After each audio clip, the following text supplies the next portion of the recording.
también. Tener al doctor Villa, al doctor Cáceres y al doctor Corriale en esta mesa y a Vladimiro Sinay, que casi lo dejo allá afuera, es realmente un placer, es un honor para mí recibirlos en esta casa.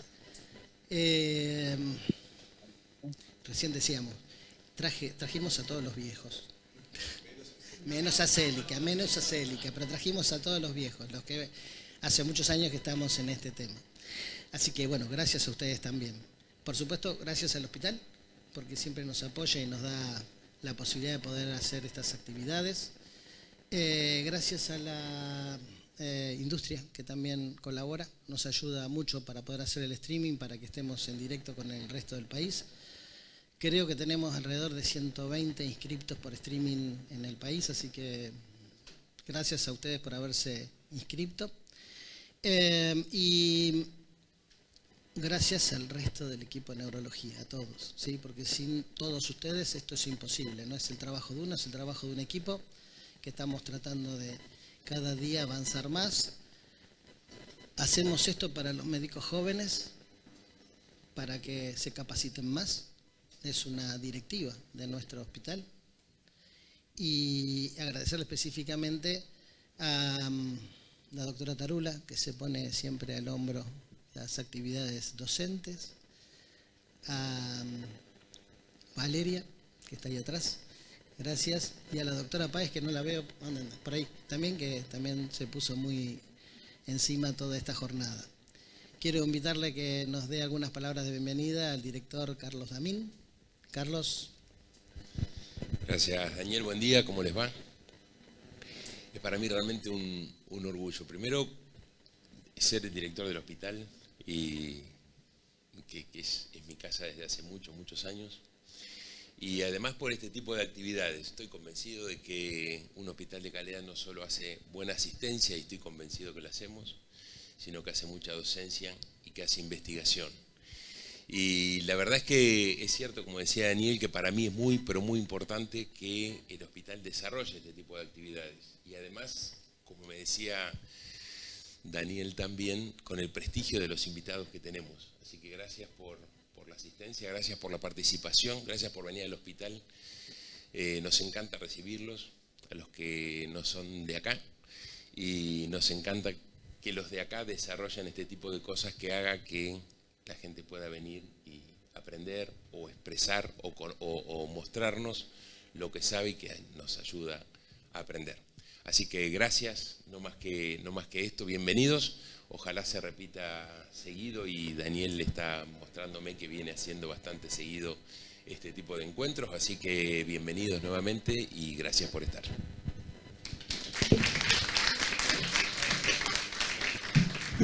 Bueno, gracias, señor director. Ahora le voy a pasar la palabra a Adriana, que va a ser la presentadora oficial de la jornada. Presentadora oficial. Con voz de locutora, sí, con la que pueda. Bueno, gracias a todos también, aparte del equipo que ya voy a ir presentando de los speakers. Gracias a ustedes por estar y acompañarnos hoy. Y vamos a ir directamente, como empezamos un poquito más tarde, la primera charla. La primera conferencia la va a dar el doctor Jorge Corrial. El doctor Jorge Corrial es jefe de servicio de neuroinmunología y enfermedades desminimizantes de FLENI. Y él va a hablar de la inmunosenescencia en esclerosis múltiple y neuromielitis óptica, abordando los desafíos del envejecimiento inmunológico. Así que Jorge, adelante, un placer tenerte acá, ya lo dijeron varias veces, vamos a seguir diciéndolo durante la mañana.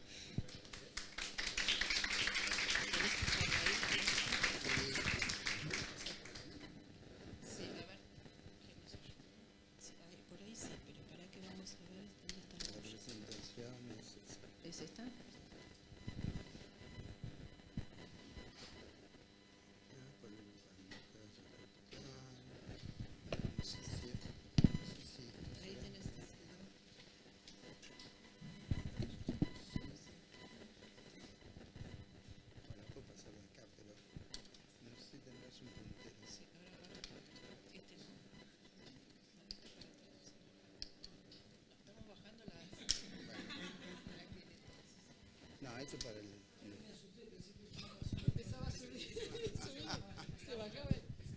No importa, sí, la paso de acá, el tema no vamos a poder señalar mucho. Bueno, buenos días a todos, gracias por la invitación, gracias Daniel, gracias a Adriana, gracias Fernanda, un placer estar. Vamos a tratar de hablar hoy en los próximos 30 minutos sobre inmunosenescencia en esclerosis múltiple, tratando de abordar los desafíos que nos plantea el envejecimiento inmunológico. A lo largo de esta presentación van a ver varios slides que son gentileza de la doctora Israelí, quien en nuestro centro está liderando con mucho éxito un programa que ya lleva 2 años y que estamos a punto de terminarlo y ver qué conclusiones tenemos. Estos son mis conflictos de interés. Y básicamente lo primero que uno tiene que ver es que estaba acostumbrado a pensar que la esclerosis múltiple era una enfermedad de adultos jóvenes y en el último tiempo la curva se ha corrido y la prevalencia de los pacientes con esclerosis múltiple empieza a verse que hay un porcentaje significativo que llega hasta el 20% en pacientes que son mayores de 50 años. Entonces lo que antes pensamos que era una enfermedad netamente de individuos jóvenes, ustedes pueden ver cómo esta curva, que en los 80 está por aquí abajo, la prevalencia era muy baja y fíjense lo que pasa en el año 2000. En el año 2000 la curva se corre sustancialmente hacia la derecha y en este gráfico representado de otra forma también hay una corrida de la curva de la población, la pirámide poblacional se modifica y eso se da tanto en hombres como en mujeres. El primer concepto que quiero mostrarles es que la inmunosenescencia representa un proceso dinámico que describe, gracias Alfredito, es un proceso dinámico que describe los cambios que ocurren tanto en la inmunidad innata como en la inmunidad adaptativa. Y se considera un proceso de adaptación que puede remodelar el sistema inmune y que afecta a diferentes sistemas, afecta el fenómeno inflamatorio, afecta la degeneración axonal, la activación microglial, que sería la representación del sistema inmunológico en el parénquima encefálico, la actividad mitocondrial, los fenómenos oxidativos y la exotoxicidad por el glutamato. O sea que evidentemente la inmunosenescencia, a lo cual todos vamos a estar sometidos en algún momento, va a ser un factor que va a generar un cambio en varios de nuestros sistemas. A esto se le debe sumar otro concepto que depende en parte de la inmunosenescencia que se dio en el llamar inflammaging, y esto significa no más que la inmunosenescencia aplicada al sistema inmune. O sea, ese sistema inmune que se torna más viejo se transforma en un sistema que mantiene una inmunidad o una inflamación crónica persistente estéril, o sea, no depende de la presencia de algún microorganismo. Pero este sistema que con la edad se impacta distintos factores desde los mecanismos de síntesis proteica hasta la disfunción mitocondrial, determina que exista, como les dije, un fenómeno inflamatorio crónico que conduce a distintos mecanismos como la inflamación, la proliferación celular, las metástasis, la permeabilidad de la barrera hematoencefálica. Y estos dos procesos, tanto la inmunosenescencia como la inflammaging, están en mutua interacción y balance, se regulan uno al otro para finalmente determinar que exista un incremento en las enfermedades neoplásicas, en las infecciones, en una disminución a la respuesta a las vacunas. O sea, todo este proceso que se va dando con el envejecimiento va a impactar de alguna manera a lo que nos dedicamos nosotros, que son las enfermedades desmielinizantes del sistema nervioso. Y esta inmunosenescencia, como les dije, afecta, si se fijan, todas las células del sistema inmune y todas ellas van a jugar un rol más o menos importante en el desarrollo de estas patologías. Pero además del sistema inmunológico, hay una afectación de las células gliales, de las células que están formando parte del parénquima encefálico, y ustedes pueden ver que tanto los oligodendrocitos, que son los responsables de la mielinización y remielinización, se ven afectados con la edad. Los precursores de los oligodendrocitos, que al diferenciarse van a dar origen a las células capaces de producir mielina también se ven afectados. Los astrocitos que generan factores tróficos para que estos oligos se puedan mantener adecuadamente también van a estar afectados. Y la microglía, que según el estado en que la veamos va a ser el chico bueno o el chico malo de la película, también van a estar afectados por la edad. O sea que tanto el sistema inmune como el sistema glial que está dentro del parénquima encefálico van a estar comprometidos con el transcurso de los años. Y esta inmunosenescencia va a dar origen, como les conté, a un fenómeno inflamatorio crónico, que en el caso nuestro que nos interesa es un fenómeno neuroinflamatorio crónico, y que va a determinar una inflamación que es crónica, un aumento de la permeabilidad de la barrera hematoencefálica como consecuencia de una infiltración dentro del parénquima encefálico, y va a dar origen a distintas entidades neurodegenerativas. No solamente va a tener impacto en la esclerosis múltiple, en la neuromielitis óptica, sino que también claramente va a jugar un rol en el Alzheimer, en el Parkinson, ALS, en un montón de las enfermedades que hoy sabemos que son de características neurodegenerativas y que probablemente tengan vías comunes, entre ellas el envejecimiento. ¿Cuál es el racional para estudiar el sistema inmune a lo largo del tiempo o con la edad en la esclerosis múltiple? Bueno, en primer lugar, la esclerosis múltiple, como ustedes bien saben, es una enfermedad crónica que tiene un componente inflamatorio que se manifiesta a lo largo del tiempo. O sea, una vez que la pesquisamos, se desencadenó, no tiene vuelta atrás. La edad del sistema inmunológico también se manifiesta por cambios que pueden ser considerados en la patología o en la patofisiología de la esclerosis múltiple. Hay una interacción entre la edad y el sistema inmune, como les mostré, y esto condiciona algunas preguntas. Si la edad del sistema inmune afecta en realidad la esclerosis múltiple, es un factor que condiciona la evolución de la enfermedad, altera la inmunidad, sí, claro, y las personas que tienen esclerosis múltiple envejecen más rápido. Esa es una cuestión que también tenemos que hacer. Y por otro lado nos plantea todo lo que son desafíos desde el punto de vista terapéutico. Si las drogas que habitualmente utilizamos a medida que pasa la edad son seguras, si siguen siendo eficaces, si debemos detener, como vamos a ver luego, su uso, o si tenemos que cambiar los mecanismos de acción de las drogas que utilizamos.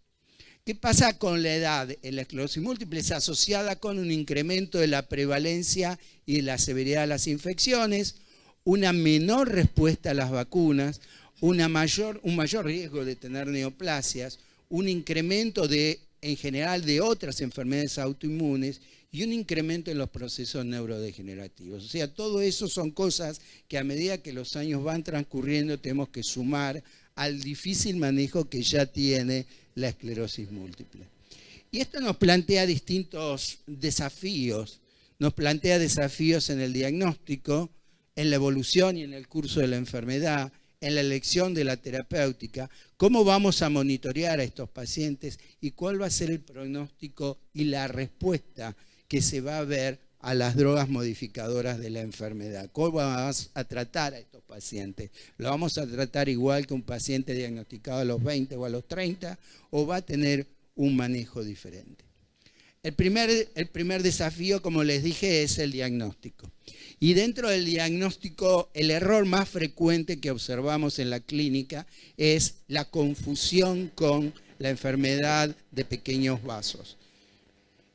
De hecho, en los criterios se dice de diagnóstico, una de las cosas que se menciona es cuidado con los pacientes que son o que tienen alguna duda, sobre todo si están por encima de los 50 años.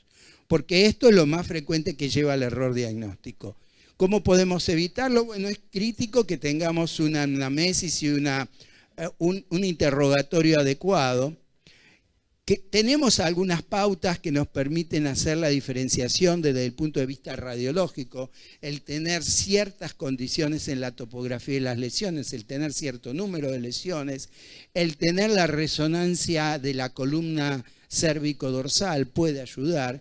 Y puede ayudarnos también los hallazgos que tenemos en el líquido cefalorraquídeo como son las bandas oligoclonales. Pero además, en el último tiempo empezamos a ver algunos otros elementos radiológicos, como es la presencia de la vena central en estas lesiones, que aquí no existe. Esto significa que esto es casi patognomónico de la esclerosis múltiple, o la presencia de los anillos de hierro, que son anillos que nos indican progresión de la enfermedad y que son anillos que están constituidos por microglía cargada de hierro. Entonces estos comienzan a ser elementos que nos facilitan el diagnóstico en este grupo de pacientes. Pero también hay repercusiones clínicas. A medida que va pasando el tiempo, ustedes pueden observar claramente cómo la tasa de recaída va cayendo en pacientes más añosos. Esto se ve en todos los estudios. Y los pacientes más añosos, que es en esta curva, alcanzan más rápido su discapacidad que los pacientes que son más jóvenes. O sea que tanto desde el punto de vista clínico como desde el punto de vista diagnóstico, la edad tiene un impacto en el curso de la enfermedad.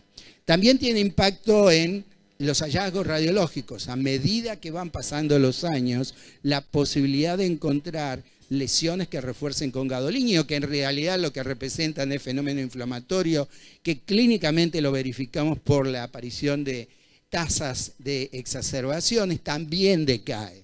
Y la probabilidad de encontrar lesiones que refuercen con el contraste cae un 36% por cada década que pasa. O sea que claramente, si bien hay una inflamación crónica, esta inflamación no la podemos visualizar desde el punto de vista clínico como recaídas, ni desde el punto de vista radiológico como lesiones que refuerzan con el contraste. El otro elemento importante que uno tiene cuando incrementa la edad de los pacientes, en el manejo de estos pacientes, es el tema de cómo los va a tratar. Podemos empezar con drogas modificadoras de la enfermedad en un paciente que no estuvo tratado si tiene 55 años o más. Es una pregunta que con frecuencia se hacen y uno debería sí estar seguro de eso si hay evidencia de actividad clínica, tanto clínica en sí como radiológica. En ese caso, la presencia de actividad obliga sin ninguna duda a iniciar el tratamiento independientemente de la edad. Podemos discontinuar el tratamiento o podemos desescalar el tratamiento, o sea, vale decir, el paciente viene tratado con una droga de muy alta eficacia y en un momento determinado podemos decidir o bien interrumpirlo o bien bajarlo a una droga de menor eficacia. Bueno, ahí se nos plantean siempre dudas, o sea, ¿qué características clínicas o radiológicas uno debería considerar para discontinuar el tratamiento o para desescalar el tratamiento? Si no hay recaída, si no hay progresión de la discapacidad, si no hay actividad en la resonancia, ¿debemos desescalar o discontinuar el tratamiento? ¿Debemos parar el tratamiento si no hay evidencia de actividad únicamente? ¿Qué pasa que los individuos que no tienen recaídas o que no tienen actividad en la resonancia? ¿Y qué drogas uno podría llegar a utilizar en estos pacientes que tienen una edad más avanzada para considerar desescalarlos, vale decir, bajarlos a una terapia de menor eficacia? Y estos son algunos datos. Ustedes pueden ver, cada círculo representa un ensayo clínico, cada color representa una droga diferente. Y ustedes pueden ver que a lo largo de los años, para la mayoría de los fármacos, se va viendo que hay una caída en su eficacia en el tratamiento. Esto es algo parecido, no es tan evidente para todos, pero sí hay una caída en cuanto a la tasa anual de recaída, lo que les mostré previamente en cuanto a la evolución clínica. Hay una caída en cuanto a la presencia de lesiones que refuerzan con el contraste y hay una disminución en las nuevas lesiones que uno puede ver en el T2. O sea que en todas las instancias que uno busque para analizar estos pacientes se va a encontrar con que existe una disminución de la eficacia de estos tratamientos en pacientes que avanzan en su edad. Y este es un trabajo de Célica y de María Agustina Piedrabuena en nuestro centro. Básicamente la pregunta que ellas se hicieron fue si en los pacientes añosos o más de 50 años, perdón, no creo que sea lo más correcto decir eso, pero nadie sabe bien dónde se pone el límite de añoso, es a los 50, a los 60, a los 70, yo creo que debería ser después de los 75, 80, pero bueno, es una apreciación personal. Y ellas analizaron una base de 3.600 pacientes, dentro de los cuales se encontraron que 950 tenían más de 50 años. Y cuando se fijaron, de esos 950, 189 eran pacientes que tenían alta actividad clínica o radiológica o bien ambas. Y eso de tener alta actividad a nosotros en el común de los pacientes nos obligaría a utilizar fármacos de alta eficacia. Sin embargo, cuando fueron a ver qué era lo que sucedía, se encontraron que de esos 189 solamente 44 habían sido tratados con drogas de alta eficacia. Eso nos hace pensar que a veces existen temores, existen miedos, o a lo mejor puede existir en alguno de estos pacientes contraindicaciones, pero la mayoría de los casos lo que vemos es que se mantiene lo que se dio en llamar la inercia terapéutica. El doctor Cáceres lo conoce bien, ese tema, en donde los médicos mantenemos a lo largo del tiempo drogas que a lo mejor no son lo más conveniente para nuestros pacientes. Pacientes con alta tasa de actividad en su enfermedad, tal vez no debería ser solamente estos 44, o sea, menos de un tercio, que reciban drogas de alta eficacia, y eso se debería escalar a un porcentaje mucho mayor, algo para pensar a cambiar en el futuro en nuestro medio del medio.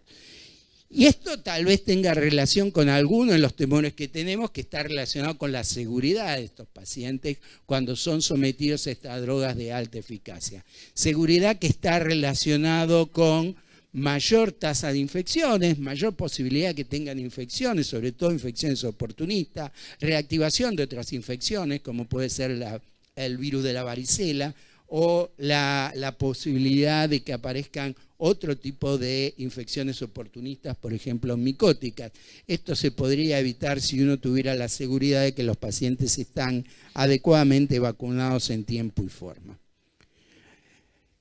Uno de los planteos que uno se hace es, bueno, tengo un paciente de 60 años y lo voy a desescalar o voy a discontinuar el tratamiento. Por eso que les mostré, porque teóricamente la eficacia de los tratamientos decae con la edad, y hay argumentos a favor, como puede ser la historia natural de la enfermedad de discontinuar, mostrar una diferencia en los pacientes con tratamientos de drogas modificadoras de la enfermedad, pero no existe una claridad. Eso es lo que decíamos antes. ¿Dónde ponemos un paciente que es añoso? ¿En los 50, en los 60, en los 70, en los 80? Bueno, eso es una limitante a nuestras decisiones.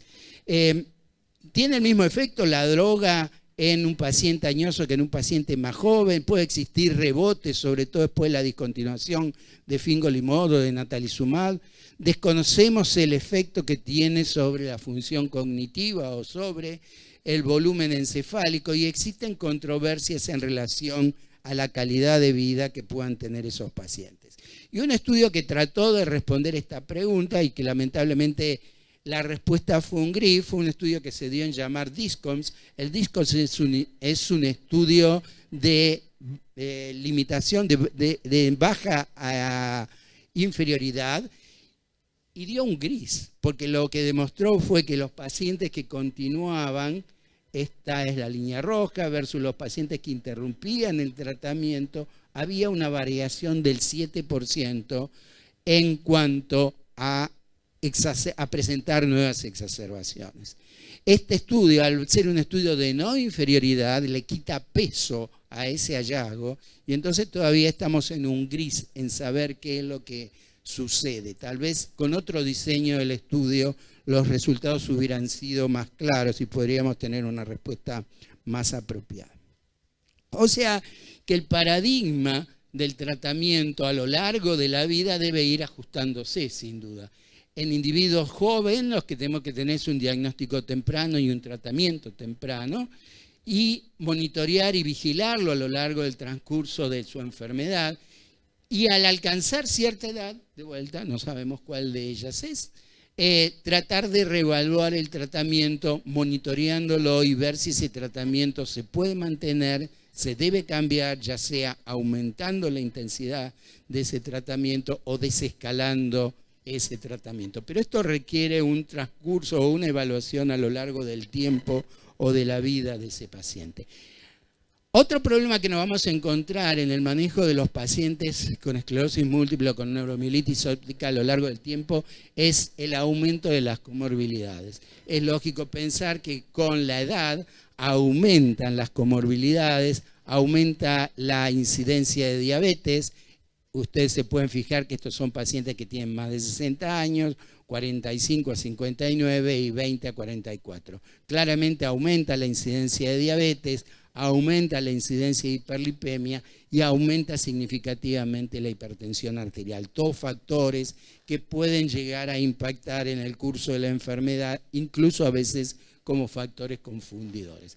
Y el monitoreo de estos pacientes se torna cada vez más complejo, porque uno debe monitorear no solamente las comorbilidades, sino los aspectos sociales, prevenir las caídas, la hormonoterapia que pueden estar recibiendo algunos pacientes, la necesidad de terapia física, tener un plan de vacunación adecuado, la mayor incidencia de enfermedades oncológicas. Estos pacientes suelen tener, además de la medicación por su enfermedad de base, una polifarmacia debido a las enfermedades, a las comorbilidades que les mostré que pueden estar asociadas a la enfermedad, con lo cual hace que el monitoreo de estos pacientes sea sustancialmente más complejo que el monitoreo de otros individuos. Y a partir de cierta edad, no todos los pacientes, a pesar de cruzar el umbral, son iguales. Hay distintas formas en que el envejecimiento puede manifestarse en los distintos pacientes, distintos grados de discapacidad, distintos aspectos sociales, distinta respuesta terapéutica, distinta evolución de la enfermedad. Con lo cual, tal vez lo más importante, no solamente en estos pacientes, sino que es uno de los puntos que a futuro deberíamos tratar de aclarar, sería tratar de identificar cada paciente en particular. La esclerosis múltiple, la neuromielitis óptica son enfermedades muy heterogéneas y entonces en la próxima década sin duda vamos a tener que ajustar la terapia individual para cada paciente. Esto que se dio en llamar medicina de precisión, identificar al paciente y saber cuál es la mejor alternativa de tratamiento que tiene, sería la condición más importante. Y entonces, como mensaje para llevar a casa, la prevalencia de la esclerosis múltiple con la edad se está incrementando en todo el mundo. Los pacientes que tienen esclerosis múltiple y además tienen un avance en su edad presentan un desafío único, incluyendo la tasa aumentada de comorbilidades, la alteración de su sistema inmune por este fenómeno de inflamación y de inmunosenescencias, la decisión de iniciar, de continuar o de interrumpir un determinado tratamiento debe ser individualizada en cada uno de los pacientes. Los datos de seguridad y de eficacia de las drogas modificadoras de la enfermedad en pacientes con edad avanzada y con esclerosis múltiple son pobres, no tenemos todavía datos muy claros, indicando que necesitamos estudios futuros que nos permitan utilizar esos datos para tomar decisiones. Tengan en cuenta que la mayoría de los ensayos clínicos de los cuales surgieron la aprobación de todos los fármacos no incluyeron pacientes mayores de 55 años, con lo cual esa población por encima de los 55 años, no sabemos cómo se comporta en relación a cualquiera de las drogas que utilizamos. Hay una sustancial proporción de pacientes que están estables, pero que necesitan ser considerados y discontinuar las drogas modificadoras de la enfermedad, y nuevamente acá los datos que tenemos son insuficientes para hacer esa recomendación, y modificaciones complementarias del estilo de vida que promuevan una mejor actividad cognitiva, que pueda ayudar a estos pacientes, el manejo de sus comorbilidades y en la mejoría de su calidad de vida, sin duda van a ser hechos de importancia en el manejo de estos pacientes. Con esto creo que termino. Muchas gracias. Abierto a las preguntas.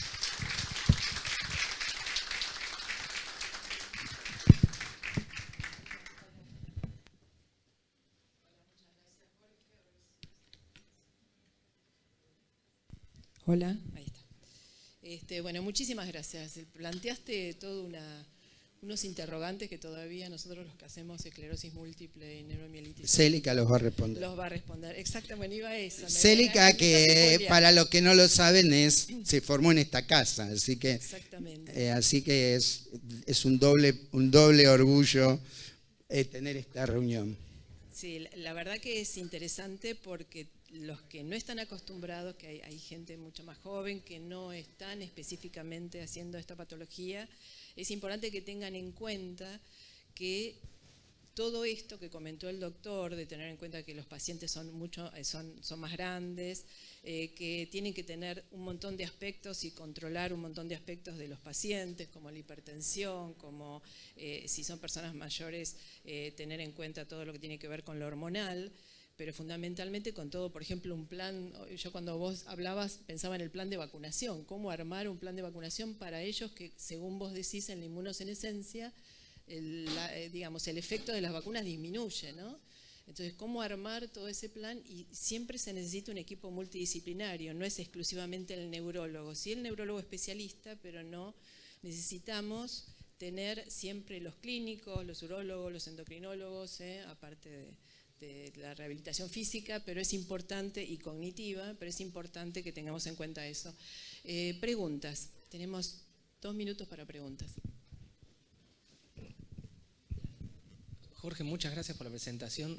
Creo que te voy a preguntar algo que hay poco escrito, pero más que nada me interesa tu intuición y tu experiencia. En esclerosis múltiple estuvieron trabajando mucho, pero en NMO tenemos menos experiencia. ¿Qué pasa con la edad? ¿Qué pasa con los tratamientos en cierta edad? ¿Qué pasa con los riesgos de meningitis paracapsulados aún en pacientes vacunados? ¿Qué conducta adoptarías vos en pacientes añosos con NMO? En primer lugar, la NMO siempre se da en pacientes con edad más alta que la esclerosis múltiple, o sea que ya partimos de pacientes que tienen mayor edad que los pacientes con esclerosis múltiple, o sea, esa curva de edades seguramente está más desplazada hacia la derecha que en los pacientes con esclerosis múltiple. Y si tenemos pocos datos para los pacientes con esclerosis múltiple, tenemos mucho menos para los pacientes con NMO. Sin duda tenemos que tener más estudios que nos permitan poder hacer una indicación más adecuada o tener más información. No tenemos esos estudios. Lo que uno puede hacer es basarse no en la medicina de la evidencia, sino en la medicina de la experiencia hasta ahora. Entonces, por ejemplo, el tema de que sí, algunos pacientes que están tratados con ciertas drogas, como pueden ser los inhibidores del complemento, sí, es claro que tienen mayor chance de desarrollar infección por meningococo y tienen que estar vacunados. En general, si nos dan tiempo, tenemos que tratar de que todos esos pacientes estén vacunados antes de iniciar la terapéutica, porque si le sumamos a la edad el tema de que la enfermedad disminuye también la posibilidad de tener una respuesta inmune adecuada, nos complica aún más el panorama.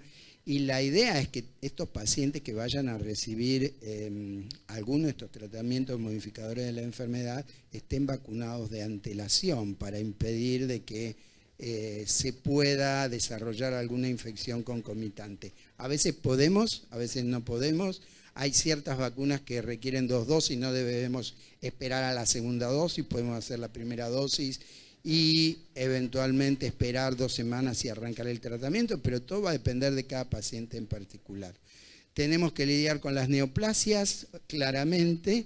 Tenemos que lidiar con otras enfermedades autoinmunes en los pacientes con NMO asociadas a la NMO. Y la verdad que nos faltan muchos datos. Hay algunos datos, algunas cosas que podemos conocer por la experiencia, por lo que vemos en la clínica y otras que no. Bueno, ¿alguna pregunta más?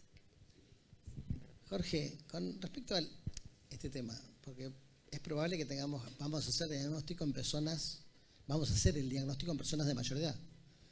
Y ahora, casualmente dentro de diciembre, probablemente cambien un poco los criterios. Van a cambiar, los criterios van a cambiar. ¿Qué opinas con respecto a, vamos a tener que ser mucho más sensibles y específicos en los criterios y ver las cosas que tenemos que ver, porque si no se nos van a mezclar las imágenes, ¿no? Bueno, a ver, los criterios, ¿qué pasa? Cada vez que cambian los criterios de diagnóstico en la esclerosis múltiple, lo que hacemos es aumentamos la sensibilidad, pero bajamos la especificidad, con lo cual se presta mucho más a esto que planteás, que es la confusión, el error diagnóstico. Hay algunos elementos que se van a introducir en los nuevos criterios, como es la vena central en las placas, la presencia de los anillos de hierro, pero eso no va a ser posible aplicarlo en todos los lugares, al menos al comienzo. Entonces va a ser una sugerencia que se va a hacer en los lugares que sea viable realizar. Eso va a ser de gran ayuda. Pero creo que fundamentalmente uno se tiene que basar en los elementos que hoy, en los lugares que no se pueda, en los elementos que hoy tenemos, tratando de poner especial atención en las imágenes, porque la mayor cantidad de errores que se cometen por dos motivos. Uno es porque no se aplican adecuadamente los criterios en cuanto a las áreas o al tipo de síntomas que los pacientes deben tener. Y dos, por un error en la interpretación de las imágenes. Nosotros vemos con frecuencia pacientes que vienen con el diagnóstico de esclerosis múltiple, con 4 o 5 lesiones de sustancia blanca que terminan siendo lesiones microangiopáticas y no son lesiones desmielizantes. Como les mostré, el líquido puede ser de ayuda, las nuevas secuencias de las imágenes pueden ser de ayuda. A veces no es posible hacer las bandas oligoclonales, pero en los nuevos criterios se van a incorporar lo que son las cadenas kappa lambda, que son mucho más fáciles de realizar y de cuantificar, lo cual también nos va a dar una base como para poder aumentar la sensibilidad de los criterios y tener una mayor especificidad, porque el tema de vuelta es, aumentamos la sensibilidad, hacemos el diagnóstico más rápido, porque tenemos la presión, entre comillas, de tratamiento más temprano, tratamiento más efectivo, pero nos cometemos errores en la etiología diagnóstica del paciente. Entonces, creo que hay elementos que nos van a permitir y el tema de las imágenes va a ser clave. Bueno, muchísimas gracias, Jorge. No, de nada.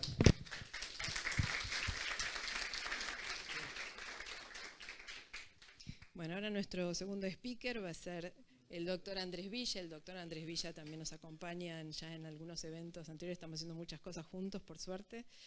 Bueno, es jefe de sección de neuroinmunología del Hospital Ramos Mejía y es profesor regular adjunto de neurología de la Facultad de Ciencias Médicas de la UBA.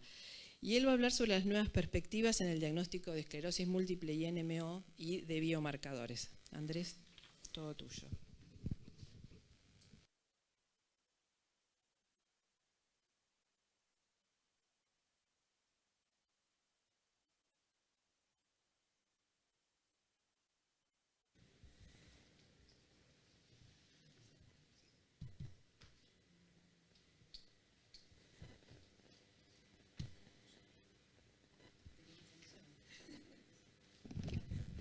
Buen día a todos. Gracias por la invitación. Felicitaciones al Servicio de Neurología del Hospital Fernández por la excelente organización que vienen realizando ya hace un tiempo atrás. Muy linda jornada. Felicitaciones. Yo les voy a hablar sobre qué es lo que tenemos nuevo sobre marcadores biológicos. Biomarcadores, o sea, marcadores biológicos, no marcadores de imágenes, que seguramente nos va a hablar el doctor Muñoz después. Este es un tema que lo arrastramos hace muchos años. Yo revisando clases dadas en los congresos argentinos nuestros, empecé a buscar que tenía una carpeta con marcadores biológicos y me divertí un rato viendo lo que decía tiempo atrás de marcadores biológicos y cómo cambió y cómo hay cosas que siguen igual. Vamos a tratar de abordar 4 o 5 temas. Como para que nos llevemos algo en limpio de los marcadores biológicos. Primero, me pongo los anteojos. Primero, saber para qué sirve un marcador, ¿no? Esta es una editorial muy linda, vieja, ¿no? Tiene más de 10 años, que decía en la M-Journal, decía que más que todo en la esclerosis múltiple, era más necesario a veces los marcadores, o sea, alguien que nos ayude a determinar dónde estamos, que la ciencia. Es decir, yo no estoy muy de acuerdo con esto. A veces, con mucha inspiración y con pocos marcadores, no sabemos qué hacer. De alguna manera el tópico, en este momento era en el año 2013 o 14, empezaban a salir marcadores como los anticuerpos contra el natalizumab, el JC. Era una época que empezaba a aparecer marcadores que antes los únicos eran las bandas oligoclonales. Y de alguna manera lo que quiere decir es que tenemos una necesidad emergente, que es saber qué hacer en determinadas situaciones confusas, y tenemos que recurrir a algo sólido, duro, como es un marcador bien estudiado y con certeza, con especificidad y con sensibilidad. Ahora, ¿para qué sirve un marcador? Me sirve para pronosticar, para predecir qué va a pasar, para saber si este paciente va a ir por la derecha o va a ir por la izquierda. Me sirve para determinar una patogenia. De repente yo, un paciente, por decir algo, que me consume mucho complemento, digo, debe tener una enfermedad complemento mediada, como puede ser el lupus o como puede ser la NMO, y me sirve. También me sirve para monitoreo. De alguna manera, así como el diabetólogo usa la hemoglobina, no sé nada de diabetes, la hemoglobina glicosilada, la glucemia, para controlar a un paciente, también nos sería útil algo rígido, duro, un marcador que nos permita saber si el paciente responde al tratamiento, si el paciente necesita hacer un cambio de tratamiento. Y también la seguridad, para ver que este paciente no esté en riesgo con la medicación de tener un efecto no deseado. Y después también nos sirve un marcador para ver si el paciente responde terapéuticamente. Como decía antes, en el diabético la hemoglobina glicosilada, la glucemia, el diabetólogo la pilotea. Nosotros tenemos a veces que pilotear con dificultades técnicas. Por lo tanto, nos sirve a veces, por ejemplo, si tomamos un ejemplo de enfermedad, la esclerosis múltiple, nos sirve, por ejemplo, marcadores predictivos, saber que este paciente tiene más riesgo que el otro. A veces nos sirve para marcar una enfermedad. Por ejemplo, un síndrome radiológico aislado, sí, no tengo dudas que va a ser una M, lo voy a tratar, necesito un marcador. Lo mismo con el primer evento desmielinizante, y a veces, por supuesto, más hoy en día, para hacer diagnóstico de enfermedad. Un marcador biológico también nos sirve para saber si estoy en la etapa activa de la enfermedad o en la etapa degenerativa. Siempre estamos en la etapa inflamatoria y degenerativa en toda la enfermedad, pero cuando predomina una u otra, quizás para tomar una decisión terapéutica. Y por último, para saber qué paciente voy a elegir, como decía el doctor Correale, decía en la medicina de precisión o personalizada, tener algún marcador que me permita decir a fulano le corresponde lo que mejor le haría a esta enfermedad. Vamos a hablar un poco de algunas novedades con el líquido cefalorraquídeo.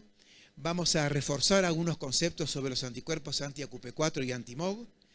Vamos a hacer algunos comentarios acerca de este nuevo espectro que se nos está abriendo a los neurólogos, que son lo que llamamos complementopatías o enfermedades mediadas por complemento. Y vamos a hablar de lo ya trillado, que dejé al final cortito, que venimos hablando hace muchos años, que es los marcadores de neurodegenerativos, que cada vez hay más charlas, cada vez hay más moléculas y cada vez los entendemos menos. Vamos a visitar un poquito, volver a ver ese líquido cefalorraquídeo que vimos en la facultad y repasar algunas cosas que creo que son importantes. Saber que todas las inmunoglobulinas que vamos a buscar en el líquido, todas vienen de la sangre, ninguna viene del espacio endoneural. Que todas son policlonales. ¿Tengo cosos? Sí, recién me di cuenta. Saber que las bandas en sangre se generan en patrón en espejo con el líquido, las fisiológicas. Saber que la síntesis intratecal está presente cuando hay, en este momento, bandas oligoclonales en el líquido y no en el suero. Ahora vamos a ver que podemos encontrar algo más. Y las BOC son generalmente signo de patología. Cuando un paciente tiene bandas oligoclonales, hay patología. Que puede ser no esclerosis múltiple, puede ser una meningitis por criptococo. Pero hay patología, no es algo normal. Sabemos el clásico patrón de Friedman de las 5 tipos de bandas oligoclonales. Esta foto la muestro a propósito bastante reciente para Ahora con las cadenas livianas, que vamos a hablar después, estamos refrescando, por suerte, la complejidad que es hacer bandas oligoclonales. Es un tema que requiere mucho entrenamiento. No cualquiera puede hacer. No se compra una plataforma, un kit y se hace una banda oligoclonal. Es algo que se remarcó ahora en Nectrim la semana pasada, de volvimos a escuchar otra vez el tema de que esto no es algo que mida una eritrosedimentación. Esto es distinto.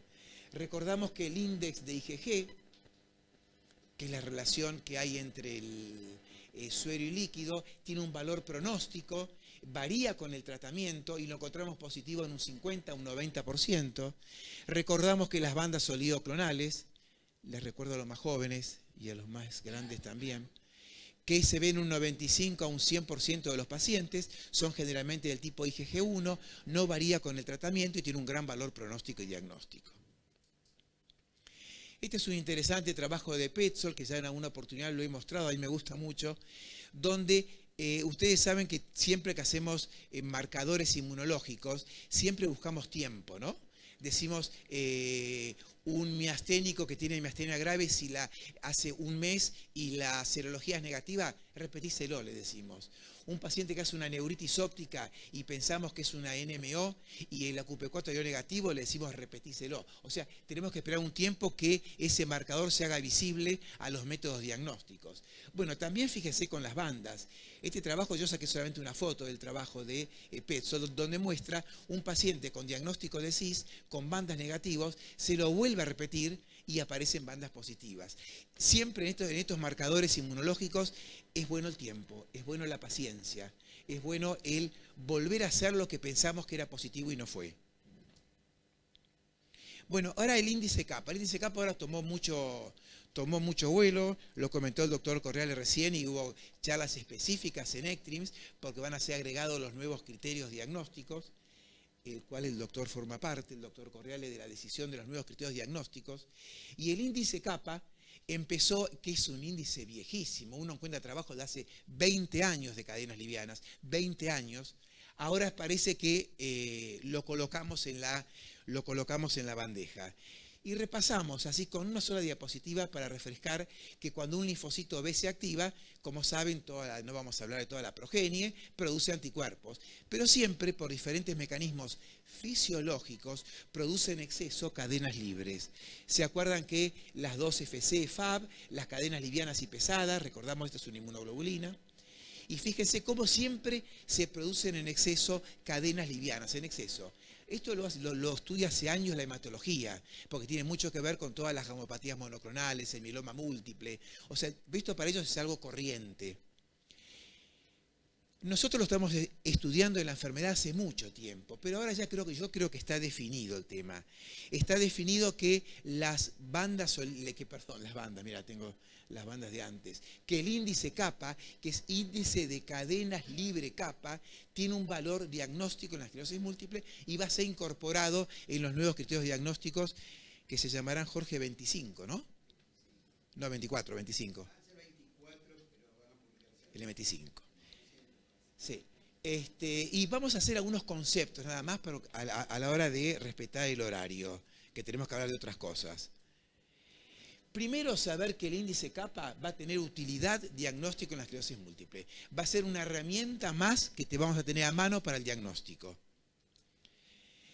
Segundo, que hay una concordancia entre las bandas oligoclonales y el índice kappa entre un 85 a un 90%. Hay concordancia, va a estar uno o van a estar juntas, van a reflejar los dos marcadores el mismo fenómeno.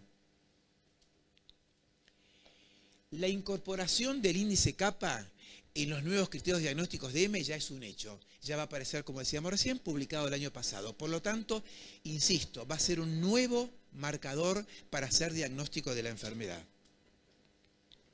Son intercambiables con las BOC. Va a ser lo mismo decir un paciente que tenga BOC positivo o que tenga índice kappa positivo. ¿Bien? De acuerdo a las posibilidades o recursos que tengamos para hacer unas bandas oligoclonales bajo un laboratorio entrenado o un índice kappa de cadenas libres kappa. no sustituyen a las bandas oligoclonales, no sustituyen, son intercambiables, no las sustituyen, seguimos haciendo bandas oligoclonales. Y acá me parece una de las cosas más importantes, por eso le mostré la diapositiva antes de la corrida electroforética.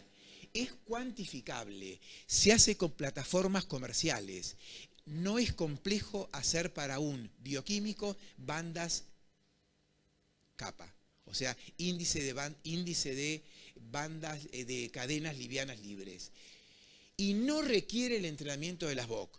Los que pedimos BOC hace mucho tiempo, cada vez nos estamos encontrando con más debilidades en los resultados, que sí, parcialmente se ven en suero, no se ven en líquido, las voy a repetir, eso es porque falta entrenamiento. Antes, por suerte y lamentablemente, teníamos un solo lugar de referencia, que era el laboratorio del doctor Chamoles, donde mandábamos y teníamos plena confianza. Ahora hay muchos muy buenos, pero a veces hace falta entrenamiento. Esto lo que quita es que un laboratorio, quizás de un lugar de donde haya una persona bioquímica sin tanto entrenamiento, pueda hacer el diagnóstico de índice kappa y, como dije, es intercambiable con las bandas oligoclonales.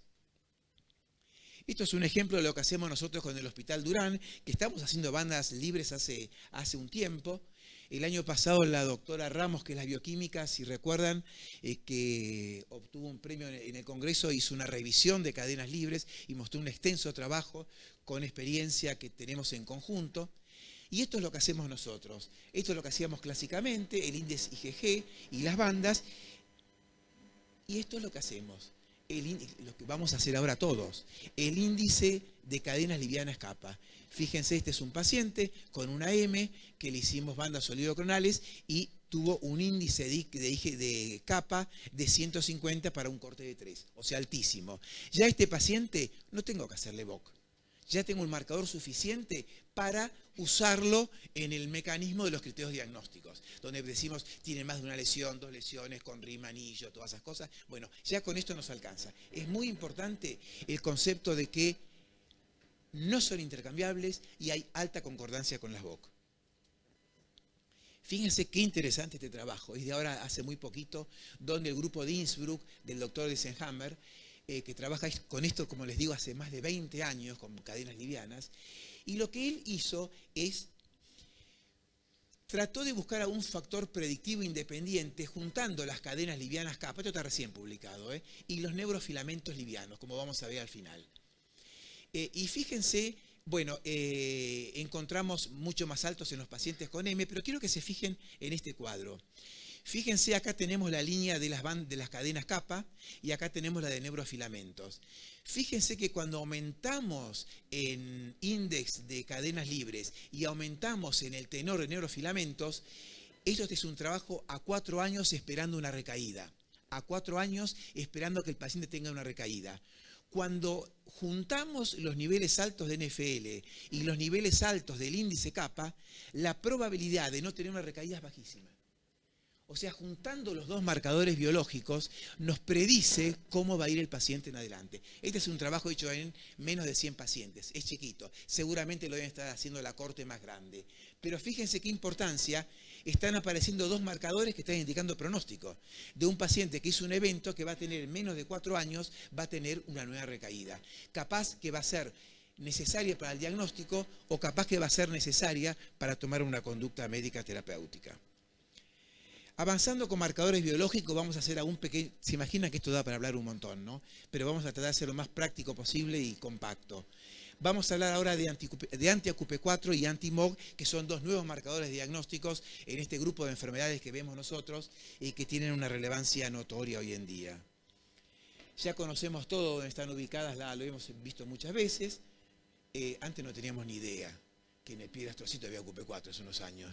Era algo rarísimo cuando uno lo contaba. Hoy ya lo sabemos todos, dónde están ubicados básicamente las proteínas, que son canales de agua, que son del tipo IgG1 y que van a estar en el pie del astrocito. Podemos avanzar más rápido. Saber que estos anticuerpos van dirigidos específicamente a la acoporina 4, que sabemos que las acoporinas son los canales de agua. Están riquísimos en todo el organismo. Tenemos casi en todos lados canales de agua. Ni hablar en el tubo digestivo, ni hablar en el riñón. Pero acá particularmente encontramos AQP4, que si bien pueden estar en otros órganos, están básicamente en el sistema nervioso. Son del tipo IgG1, o sea, tienen capacidad de activar complemento. Recuerdan que las IgG1 y las IgG3 son las dos subtipos o isotipos de IgG que pueden activar el complemento. Y después recordar este concepto. La síntesis de anticuerpos anti-P4 es periférica, no es endoneural. Por lo tanto, los pacientes las vamos a buscar siempre en suero, porque es un tema de mucha discusión y preguntas en reuniones. Es medio negativo, ¿lo hago en líquido? Lo buscamos en suero. Hay trabajos en líquido, por supuesto, pero como concepto lo buscamos en suero. Y siempre, nuestra estadística es un 6%, pero generalmente van a ser pacientes que no van a tener bandas oligoclonales. El espectro es enorme de fenotipos de la QP4. Está el clásico síndrome viejo de De Vick, que le decíamos antes, el viejo, pero hoy en día, como verán, encontramos pacientes positivos, negativos, pacientes con una encefalitis de tronco que puede ser negativo, puede ser positivo. Fíjense, con esta sola diferencia de un marcador, hacemos un tratamiento o no hacemos un tratamiento, ¿no? La ignorancia que tenemos y la importancia y la ayuda del anticuerpo, ¿no? Del marcador biológico, no del anticuerpo. Esta es una experiencia nuestra que responde mucho a lo que se ve en todos lados. Más o menos de un 70 a un 80% de los pacientes con neurohemeritis óptica tienen anticuerpos AQP4 positivos. Algo interesante es que cuando uno ve a los pacientes, la relación generalmente que vemos entre hombres y mujeres es 4:1, y cuando buscamos los pacientes que tienen anticuerpo AQP4, la relación salta a 9:1. O sea, pareciera tener algún tipo de comportamiento diferente los pacientes que son ceros positivos. Esto es la curva que aparece en la edad, que es mucho más tarde, como decía el doctor Correal recién, cuando hablaban de inmunosenescencia, tiene una aparición más adelante en el ciclo de la vida que la esclerosis múltiple, esta enfermedad. Esto es muy interesante porque salió el año pasado, creo que a fin del 23, un trabajo dirigido por el grupo de la doctora Jacqueline Pallas de Oxford, de Inglaterra, donde trata este complejo tema que son las NMO seronegativas, que nos cuesta tanto trabajo, por lo menos a nosotros, en nuestro grupo de trabajo en el hospital, a veces saber qué hacer con estos pacientes. Porque parecería mentira, pero un marcador positivo cambia la historia, ya es todo fácil. Ahora, cuando es negativo, nos miramos todos. Algunos, como dice la doctora Pallas, bueno, es una entidad distinta, es una entidad rara. Acá calculen que entramos a los pacientes que tenemos muchos todos, con neuritis ópticas recurrentes y nada más, que hace 2 o 3 episodios de mielitis y todo sano y no le encontramos nada, lo mandamos 15 veces al reumatólogo, le hace 200 reumatogramas y no tiene nada y no sabemos hasta dónde meternos. Y es un porcentaje importante. Fíjense, acá tenemos 3 series importantes, más o menos todas con 100 pacientes promedio, donde todo anda alrededor del 20%, 15 a 20%. En nuestra serie de 108 pacientes tenemos un 21.4 de pacientes doble negativos, o sea, son muchos. Y la situación ante ellos no es fácil cuando uno tiene que tomar una decisión terapéutica. Por lo tanto, se está buscando a ver cómo uno puede diferenciar qué es estos dobles negativos, que no queda del todo claro. Se comportan como una NMO, ¿no? Una vez decía la doctora Angela Vincent, hace mucho tiempo, cuando hablaba de miastenia gravis, antes que aparezcan los MUSC, me acuerdo, soy un toque antiguo, antes que aparezcan los MUSC, decía que los pacientes ACRA negativo no son negativos, es que no los vemos. Es una investigadora de miastenia reconocida mundialmente, es la madre de la miastenia gravis, ¿no? Y no sé hasta dónde es eso. No, tiene razón ella, pero no le voy a contradecir nada. Este es un trabajo interesante donde tratan de buscar alguna firma de moléculas a ver cómo podemos diferenciar a los pacientes doble negativo, a ver qué diferencia hay. Y me pareció interesante porque le hacen un montón de marcadores y lo que encuentran finalmente como conclusión es que estos pacientes, fíjense, son ricos significativamente los valores altos en estas moléculas. Ubiquitina, tau, GFAP, que son moléculas de ¿qué? De degeneración axonal. O sea, no es una enfermedad degenerativa, pero de alguna manera este patrón, esta firma molecular, quizás nos puede ayudar a diferenciar estos pacientes de los que son seropositivos cuando tenemos dudas. Esto es un trabajo de enero de este año, es algo muy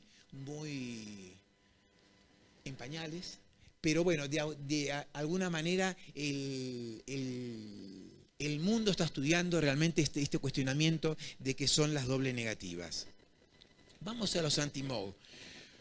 Los anti-MOG, lo que ya tenemos más de 20 años de estar con la esclerosis múltiple, nos acordamos que en el año 2003, un boom en Electrims fue la aparición del anti-MOG como predictor de EM. O sea, un paciente que hacía un CIS y tenía anti-MOG positivo, era un paciente que iba a hacer una EM. Fue una revolución. Fue el tema central y una de las highlights del 2003. No sé, si no me equivoco, Dublín. En Electrims. No sé ustedes que son más viejos que yo, si se acuerdan. Fue un éxito, porque fue la manera de diagnosticar a los pacientes que iban a hacer una M. Sin embargo, así es la medicina. Lampasona al año saca un trabajo en Neurology donde dice de que lo que encontró también está en sujetos sanos, lo que merita una editorial la cual habla sobre todo esto, sobre el ser más imagínense que fue, digamos, tapa del New England de ese año, de ese número. Y lo que trata de decir la editorial es que seamos más cautos a la hora de descubrir algo y correlacionarlo con los demás enfermedades y controles. Siempre tenemos que hacer controles con enfermedades neurológicas inmunomediadas no M y controles sanos. Otro tema interesante para tener en cuenta de los MOG, de los anti-MOG, que es esto, que me parece muy interesante. En los anti-MOG lo que tenemos que hacer, el método ideal, como vamos a ver después, es hacer células vivas, no células fijadas. Lo que ustedes piden acá, los que pedimos todos, son kits que se compran, que son de la marca Euroimmune, que son células fijas. Uno al fijar las células pierde la expresión libre de algunos epítopes, que no los agarra el anticuerpo después. Por lo tanto, hay que hacerlo en células vivas. Estos son los criterios diagnósticos salidos en el 2023, esto es todo muy reciente. Fue un tema de mucha controversia, las reuniones que hubo de MOGAD en Electrims ahora, de mucha controversia. Pero es importante este concepto. Si podemos hacer células vivas, que nosotros no podemos, salvo que lo mandemos fuera del país, y el patrón es positivo, claramente positivo, ya el paciente tiene diagnóstico. Ahora, ¿a qué nos enfrentamos acá en Argentina nosotros? A las células fijas. Y acá lo que tenemos que ver es que cuando el título es bajo, que no hacemos títulos en las células fijas, cuando no tenemos título, que es lo que hacemos nosotros, lo que tenemos que hacer es recurrir a los criterios adicionales, que son siempre un peligro en los criterios adicionales y en los criterios diagnósticos. Que el paciente sea cero negativo y que tenga soporte clínico de manifestaciones típicas de un MOGAD. Ahí podemos recién hacer el diagnóstico. Por lo tanto, el Western y ELISA que se estuvo usando años atrás, acá hubo lugares en Buenos Aires que hacían MOG por ELISA y lo usábamos nosotros, es un tema que tenemos ya que dejar de lado. Tenemos que usar estudios basados en células en nuestros medios fijas, lo ideal es hacer en células vivas. Miren qué interesante. Hay un acuerdo de un 96% de usar células vivas en todo el mundo. Hay una concordancia del 90% con las células fijas. Igualmente las células libres, las células vivas, es el gold standard. Hay un 10 a un 15% de pérdida de diagnóstico con células fijas. Con células fijadas, ¿no? Con el CBA de células fijadas. Las células libres son más específicas y hay una gran discusión y un muy poco acuerdo en los pacientes que se hacen células vivas y tienen bajos títulos. Acá no lo hacemos, pero en lugares donde lo hacen también es discutido cuando los títulos son bajos. ¿Qué estoy diciendo con todo esto? Que parece un método muy sensible, pero muy cuestionado en la especificidad. Otro trabajo que me parece muy interesante, reciente, esto lo capturé del ECTRIMS. Fíjense, son series chicas, ¿no? Pero fíjense que muchas han tenido cero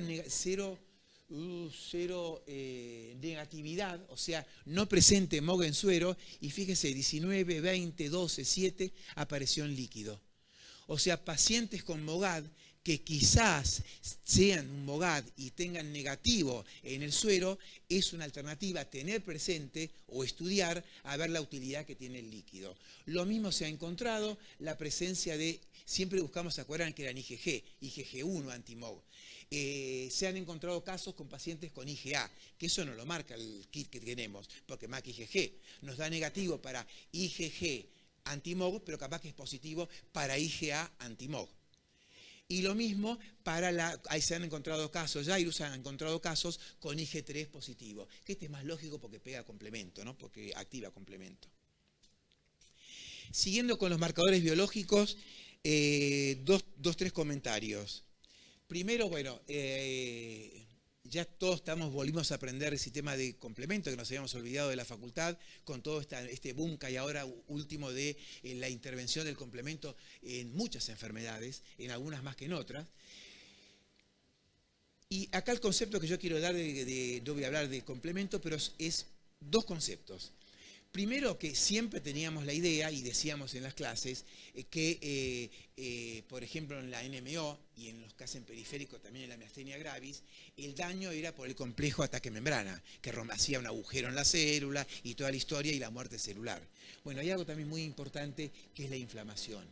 Cuando se cliva la C5, se producen dos pedazos. Uno que es el C5b, que va a formar el MAC, que es complejo ataque de membrana, y otro que no le dábamos mucha importancia hace muy poco tiempo atrás, que es el C5a, que es una potente anafilotoxina proinflamatoria.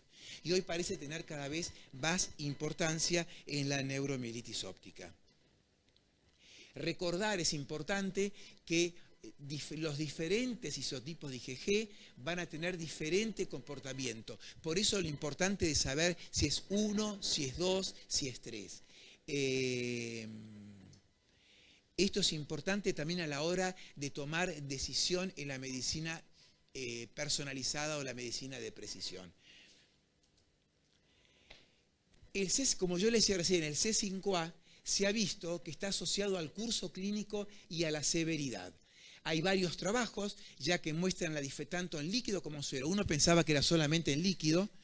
Nosotros estamos trabajando junto con la doctora Manín, la doctora Aguirre, que hace miastenia gravis, y nosotros que hacemos patología central, que en complemento yo diría que hace como 10 años, y es una lucha el complemento porque es muy difícil estudiarlo. Y dimos muchas vueltas con el C5a y ahora parece empezar a aclararse las cosas porque nos costaba mucho marcarlo en líquido. Y que empiezan a aparecer trabajos donde los títulos en suero están elevados y pueden ser marcadores del curso clínico, de la severidad, y en algunos casos pueden predecir la aparición de un brote. Es un marcador, son trabajos todos muy recientes. Este es un trabajo de hace unos años del grupo alemán de Hemmer, donde muestra la importancia que tiene el complemento con el anticuerpo para generar daño astrocitario. El anticuerpo solo no sirve, el complemento solo no sirve. Cuando juntamos complemento y anticuerpo, hay daño extenso astrocitario. Este es otro trabajo también muy reciente, donde muestra la aparición del complemento C5, tanto en AQP4 como tanto en NMO como en el MOGAD. A veces no sabemos, a uno le llaman ya canalopatías AQP4, ya se está perdiendo un poquito el viejo término de neuromielitis óptica a propósito de los casos negativos. Pero se está viendo la aparición de C5a como un marcador que nos puede ayudar a adelantarnos al pronóstico. Nuestra pequeña experiencia es que vemos lo mismo que nos llamó la atención. Esto está publicado antes que esto, donde vimos que nos llamó mucho la atención, que nosotros buscábamos realmente en las recaídas y vimos la aparición diferente de C5a en pacientes en remisión clínica, con títulos muy altos. Lo que no pudimos hacer, como saben que todo es muy difícil en nuestro medio, esto lo hicimos en conjunto con la cátedra de inmuno de la Facultad de Farmacia y Bioquímica, que nos ayuda muchísimo con recursos, y lo que no hicimos es el seguimiento posterior, pero en el corte que hicimos vimos que los pacientes con NMO en remisión tenían títulos elevados de C5a, que es una de las dos partes con la que se cliva el el C5. Bueno, como verán, el sistema de complemento hoy ya lo conocemos cada vez más. Fíjense, todo lo que ven acá son más de 15 y hoy hay más. Esto es de hace unos años atrás, de hace 3, 4 años atrás. La cantidad de blancos de moléculas que se está interesando la industria en atacar al complemento, porque se lo está viendo realmente como un protagonista muy importante. Y para dar fin, para terminar, algo que también venimos hablando hace muchos años, de los marcadores neurodegenerativos, de los neurofilamentos ni hablar. Bueno, son muchos los marcadores que uno puede encontrar neurodegenerativos, como verán acá. Tantos marcadores como las quitinasas de la microglía activada, los neurofilamentos, los microfilamentos,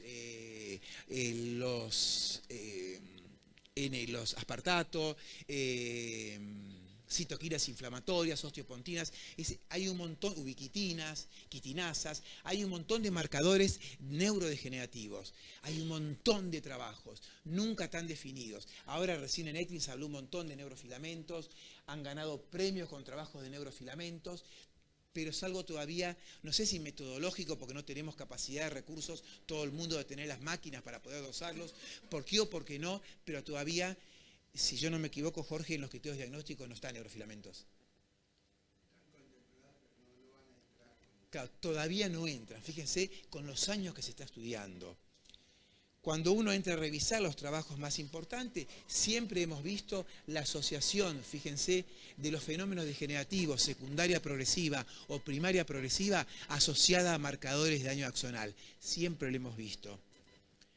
Otro trabajo donde se ve la diferencia, son trabajos, algunos son de 2014, fíjense, donde se ve siempre la mayor presencia de neurofilamentos de cadena liviana en los pacientes que tienen formas progresivas, ya sea primaria o secundaria. Y este es un pequeño trabajo nuestro que hicimos en colaboración con el ININCA en la Facultad de Medicina, con Pérez Lloret y con Francisco Capani, que quisimos hacer, habíamos conseguido un subsidio para hacer neurofilamentos, se nos frustró, porque se acabó la plata, no nos dieron más plata, esto hace 7, 8 años atrás. Llegamos, raro, sí. Ahora hay menos, sí. Esto lo hicimos con 25 pacientes solamente y vimos una marcada diferencia en los pacientes con mayor discapacidad de neurofilamentos. Este había sido el piloto para hacer el trabajo posterior. Llegó a salir publicado en Frontes, por suerte, pero no pudimos continuar con el trabajo. Pero lo empezamos a ver. Era con una técnica media hecha en casa en base a una ELISA que queríamos lograr hacerlo para evitar tener que importar aparatos de alto costo como es el Simoa que se usa para buscar los neurofilamentos. Bueno, y dando fin, problemas, discusiones, dudas que nos quedan con los marcadores biológicos, un montón. Yo puse 3 para ir cerrando. Una es la falta de explicación para una enfermedad. Es decir, tengo un paciente con neuritis óptica y mielitis extensa que tiene todo negativo y no me cumple los criterios diagnósticos. Bueno, cuando no hay otra alternativa, falta de explicación, uno puede apoyarse en la experiencia y en lo que tiene para hacer un diagnóstico. Establecer una posición internacional sobre cómo manejarnos con los pacientes doble negativos. O sea, los pacientes con neuromielitis óptica, negativos para aquaporina 4 y negativos para MOG. Y después, con respecto a algo muy nuevo, como es muy nuevo, los criterios son recién del 23, lo estamos entendiendo recién ahora, que es con la detección de anticuerpos anti-MOG. ¿Qué es lo que nos queda dura? En la seroconversión. Nosotros lo vemos permanentemente en los pacientes que se negativizan, se positivizan, se negativizan, hicieron un positivo débil y nunca más se positivizó. El anti-MOG limitado al líquido, como les mostré, es necesario hacer punciones lumbares para buscar MOG en líquido. ¿Qué pasa con los isotipos que no son M y G, que no son G, como el A y la M? ¿Son necesarios? Bueno, preguntas abiertas. Y en los pacientes doble positivos, que los hemos tenido para QP4 y para MOG, ¿son falsos positivos? ¿Hemos visto falsos positivos a QP4? Sí que hemos visto falsos positivos. De acá otra vez la importancia, esta importancia, ¿no?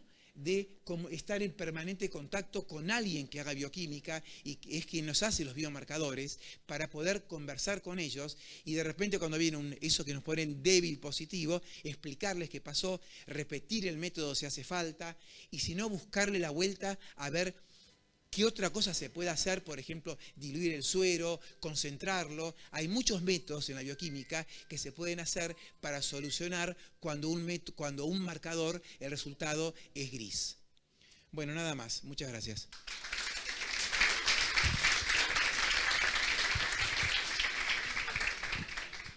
Bueno, muchísimas gracias por la charla. Yo siempre digo, Andrés, que explicás temas muy complejos de una forma tan clara que hasta los que no estamos en tema a veces lo podemos comprender.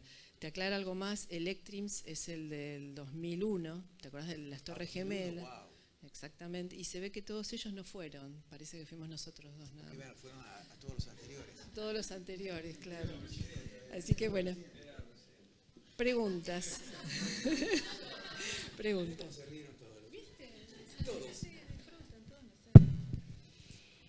Con respecto, digamos, más allá de cómo salgan los criterios publicados finales, si vos tendrías que ver a un paciente en el consultorio, ¿le pedirías bandas y cadenas livianas? O sea, ¿le pedirías los dos? ¿Le pedirías uno solo? ¿Cómo, no? En la práctica me cuesta, ¿qué le voy a pedir al paciente?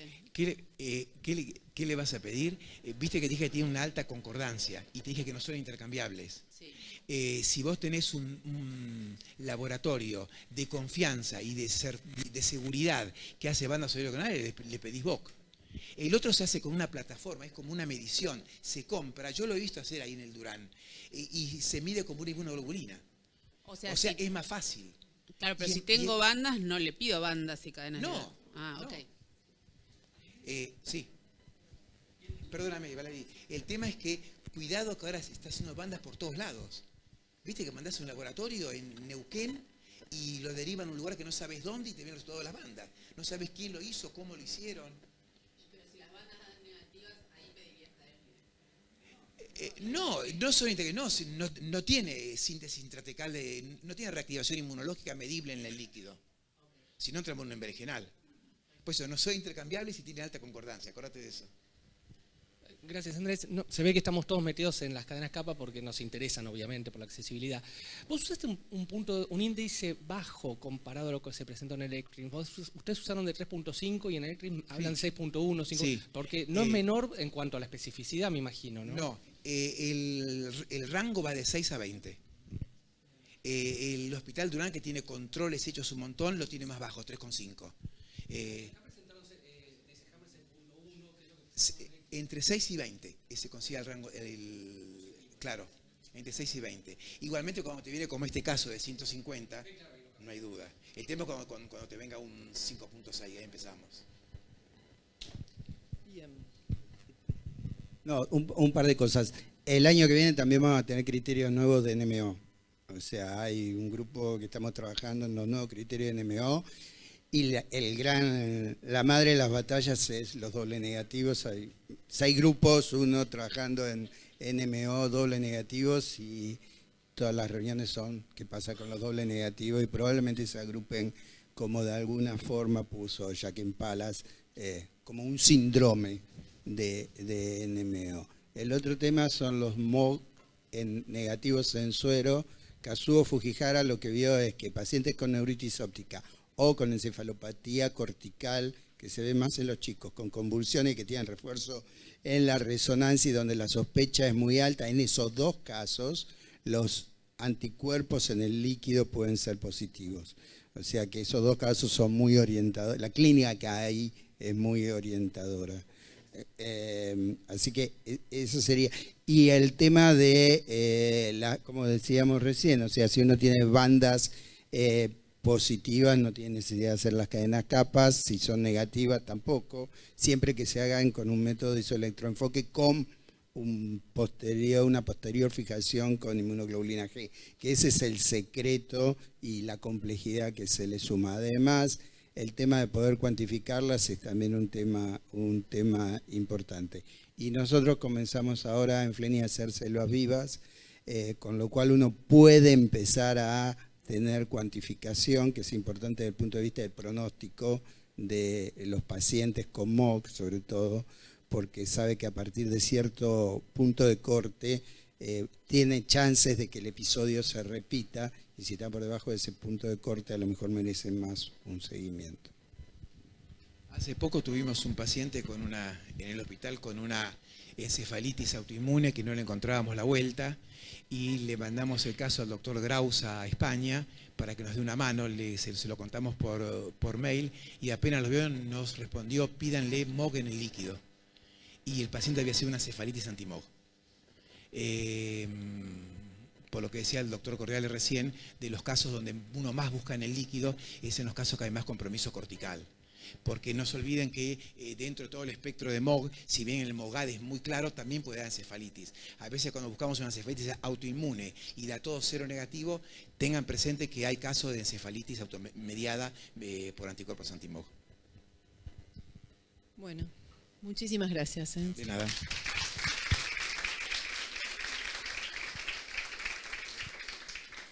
Bueno, ahora tengo que presentar, creo que ustedes lo conocen, al doctor Daniel Muñoz, que es jefe de acá, de la unidad de neurología del Hospital Fernández, y también es jefe de sección de alta complejidad del Hospital Posadas. Y no voy a seguir hablando porque van a saber que somos amigos y todo, así que no hace falta. Y va a hablar sobre la integración de resonancia magnética y la inteligencia artificial en esclerosis múltiple y NMO.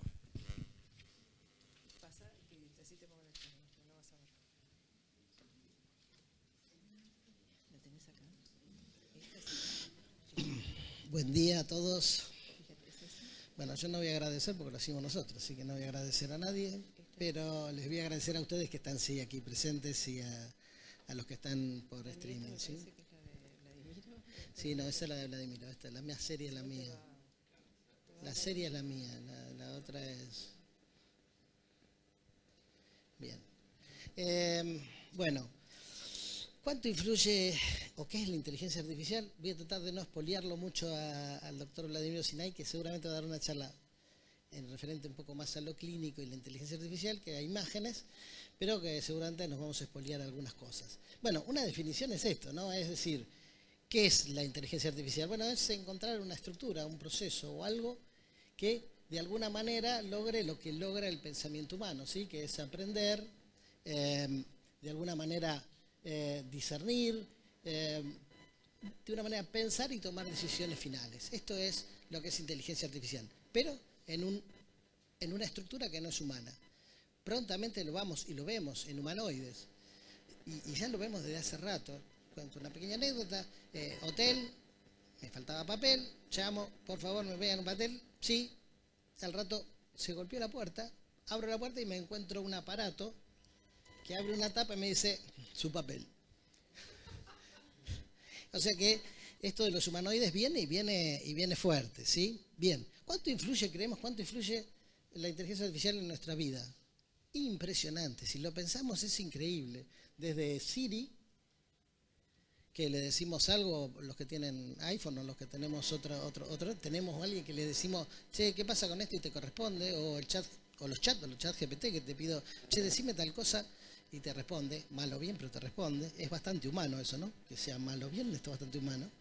El celular que usamos todos los días, desde el hecho de hacer un cálculo matemático, pedir una computadora, es parte de... esto tiene muchos botones. Es parte de inteligencia artificial, ¿sí? Las apps que tenemos para inteligencia artificial, la que más me gusta es la que yo saco una foto y me hace flaco.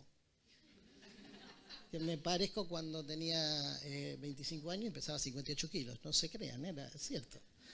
Bien, algo que se viene cerca y profundo que va a hacer que no tengamos que manejar, va a manejar solo el auto. ¿Sí? De hecho, hay un montón de lugares. ¿Sí? De hecho, el metro en Copenhague andaba solo. ¿Sí? No había quien lo manejara. Pero es todo bueno. Hay sistemas de inteligencia artificial que logran robar estructuras que tengamos nosotros en bancarias, por ejemplo, ¿sí? Y el otro tema es, espero que sea Julio Verne. Bien, gracias, porque yo no lo conocí, por las dudas. No sé si algunos de acá, ¿no? ¿Ninguno? Bueno, muy bien. Julio Verne ideó o pensó, hizo un libro que el hombre iba a llegar a la luna. Esperemos que John Carpenter no tenga razón.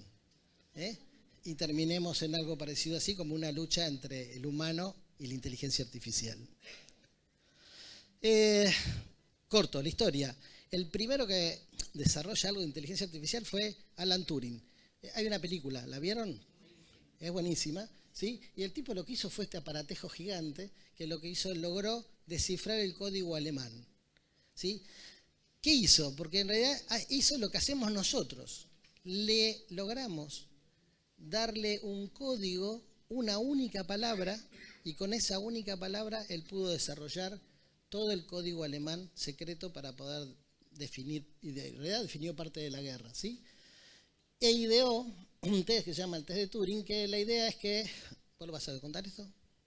Bien, el test de Turing. El test de Turing es que vamos a tener inteligencia artificial cuando una persona, un ser humano, esté sin ver algo y que éste le responda y él no pueda descifrar que no hay un humano del otro lado. Lo cual ya hoy lo tenemos claramente visible. Bien, esto seguramente lo va a nombrar Vladi, ¿sí? Así que lo hago rápido, pero bueno, ¿qué es inteligencia artificial? Bueno, tiene diferentes estructuras, ¿sí? Inteligencia artificial es todo esto y tiene dos procesos, ¿sí?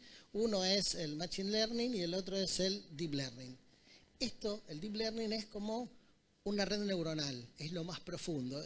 Los procesos de imágenes que vamos a tratar de ver, muchos están en el Machine Learning, al cual no lo pensemos. En el Deep Learning no hay tanto, sino son aquellos más profundos en los cuales le tenemos que enseñar a la máquina con bases de datos. Mientras que esto lo que hacemos es definir estructuras determinadas con intensidades o densidades determinadas.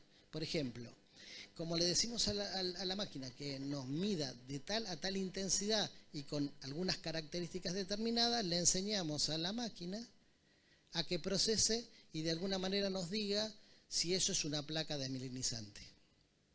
Mientras tanto, aquellos procesos que van a requerir que hagamos el global de la sustancia blanca o nos den alguna implicancia mayor a eso, se va a tener que utilizar redes neuronales. Ejemplo, quiero saber la cantidad de placas que tiene, o si tiene una placa nueva en esclerosis múltiple, voy a tener que usar sistemas que sean ya de Deep Learning, porque le tengo que enseñar y tengo que meter mucha información a la máquina para que me pueda dar ese dato. ¿Dónde usarla? Bueno, técnicamente la podemos usar en todos los procesos que nosotros tenemos desde el punto de vista del día a día. ¿Y qué cosas podemos lograr a influir? Bueno, por ejemplo, mejora la detección temprana de las patologías, ¿sí? Es decir, podemos ver más que lo que ve nuestro ojo humano. Sí, nos puede ayudar a hacer el diagnóstico. Probablemente con los nuevos criterios quizás podamos usar esto para poder determinar con mejor precisión un paciente con diagnóstico, ¿sí? Segmentación automatizada de estructuras cerebrales, atrofia cerebral, ¿sí? Lo hacemos con estos métodos, o sea que esto sí lo usamos y nos da bastante certeza de lo que estamos viendo. Cuantificación de lesiones y atrofia cerebral, lo mismo, ¿sí? Lo usamos. Análisis de patrones complejos y predicción de la progresión de la enfermedad. Bueno, si tenemos un estándar medio, esto hace que la máquina pueda decir dónde está ubicado en base a 2 estudios programados. ¿De acuerdo? O sea, si yo tengo 2 estudios, le hago los 2 métodos, la máquina me puede decir de alguna manera si estoy avanzando con la enfermedad y me puede dar algún pronóstico de lo que estamos viendo, ¿sí? Reducción del tiempo de la interpretación de las imágenes. Eso no, fundamentalmente le va a resolver algunos puntos al neuroradiólogo. Reducción de artefactos y mejora de la calidad de imágenes. Está que ver, esto, el 5 y el 6 tienen que ver en forma conjunta, ¿sí? Determinación sutil de imágenes longitudinales, es decir, pequeñas imágenes. Cuando nosotros vemos una resonancia de esos pacientes que tienen mucha evolución, mala evolución, y tenemos lleno de placas y ya se hicieron coalescentes, nos cuesta mucho desde el punto de vista del ojo humano decir, sí, acá hay una nueva. La máquina lo va a lograr. Diagnóstico asistido, bueno, esto va a hablar seguramente Vladi. Personalización del tratamiento, bueno, en base a lo que vemos nos puede ayudar a eso. ¿sí? Y perspectiva futura y aprendizaje futuro, ¿qué pretendemos de esto? Y reemplazar al neuroradiólogo quizás. No va a ser eso, no va a ser posible, pero es probable, ¿sí? Métodos supervisados y no supervisados es un poco lo que veníamos diciendo, ¿sí? Los que no requieren redes neuronales hacen trabajos relativamente más simples, como por ejemplo volumetría, ¿sí? Los que requieren más pensamiento, como predictivo, desarrollo predictivo, va a necesitar una red neuronal y va a ser no supervisado.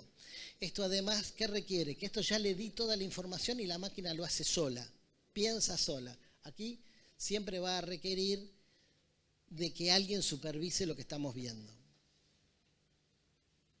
Bien, software que hay, un montón, de los más simples a los más complejos. Y de aquí puedo poner otra lista al lado y otra lista al lado de software que hay.